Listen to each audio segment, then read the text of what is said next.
Take you back to Cape Town now, where we've been witnessing chaotic scenes outside Brackenfell High School this morning. An EFF protest was getting violent and police had to use water cannons and tear gas to disperse the crowds. Now, if you remember, this gathering stems from a matric dance hosted apparently for only white pupils at the school in Cape Town.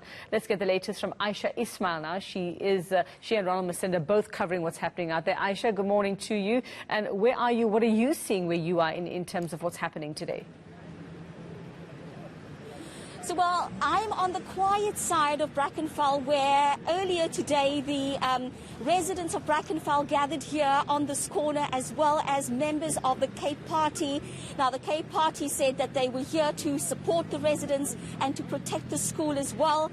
And they were then asked by the South African Police Services to disperse because they did not have a permit to gather here. The only organisation who applied and who was given a permit was the Economic Freedom Fighters. But at the moment, compared to what's happening on the other side, this side where I am is very, very quiet, with a few few residents still standing around saying that they're going to stand here until the end of the day to see what happens. But I'm also joined now by the representative of the South African Human Rights Commission.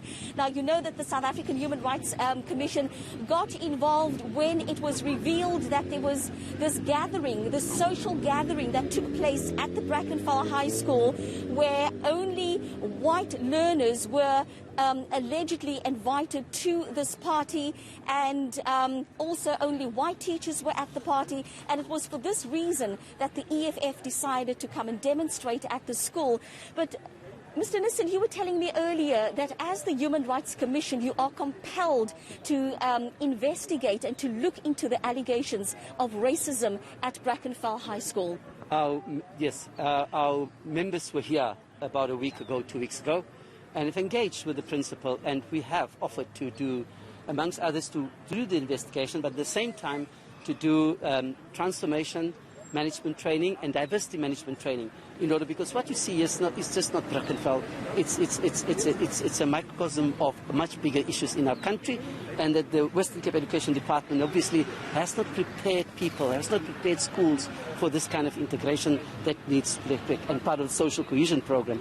However, our concern for today is that, while we recognize and respect the people's right to protest, but we must think about the learners.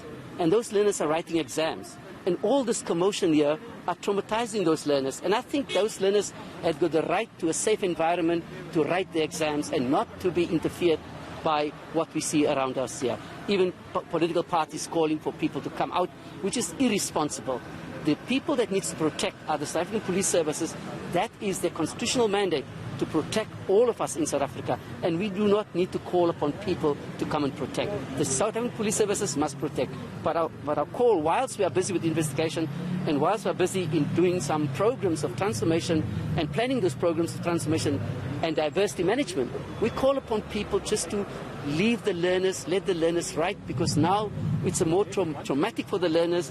They must write the exams, and we must protect them writing the exams so they are not disturbed. But coming back to the issue at hand, the allegation of racism at school, and particularly that social gathering that took place, some of the parents that I spoke to earlier said to me, everybody was invited to this gathering. But isn't it sad that only white learners attended this gathering? Well, that is what our investigation will have to find out.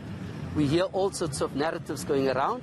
And important for the South African Human Rights Commission is to make sure that we get to the root of it. Whilst we respect people's individual right to their own freedom of association, at the same time we come from a very bad past, and we've seen how that past has manifested itself now in various places, in various occasions. So you are here now to observe the situation here in Brackenfell today? Yes, we've got two of our officials already there since this morning, and the other one is here, so we'll be going in there just to observe and to monitor, and if need be, to tell whoever needs to go, they must go. Allow the learners to study. It's a traumatic experience for those learners, and if you really want to make a point and you really want to protest, do it in a proper way, in a proper place. But we saw more than 100 of the EFF supporters outside the school, and we saw almost a standoff between the EFF and the police. I mean, how is the South African Human Rights Commission going to mediate in that situation? Well, we've mediated in many difficult situations. We just hope that our intervention will make people sane and realize that it's more than just to come and protest. It's about those learners inside that school that needs to write the exams. It's their future at stake. And if anybody coming here to create chaos, it will disrupt those learners and will disrupt their future. We are here. Those learners have got the right to education and the right to protection. Thank you so much for your time. Thanks. So there we had the Human Rights Commissioner Chris Nissan talking about people's right to protest, but at the same time the right of learners to be able to study and to write their matric exams in a safe environment. Well, I suppose, Ayesha, it is a toss-up between those two very, very serious issues. Yes, the education, especially after the year we've had, the challenging year, and then, of course, racism, which is something that we absolutely will not tolerate if that was the case at that school. So it's a bit of a toss-up, and both sides having their arguments. So let's watch that one. Ayesha Ismael, Ronald Masinda, both keeping an eye on Brackenfell High for us. And the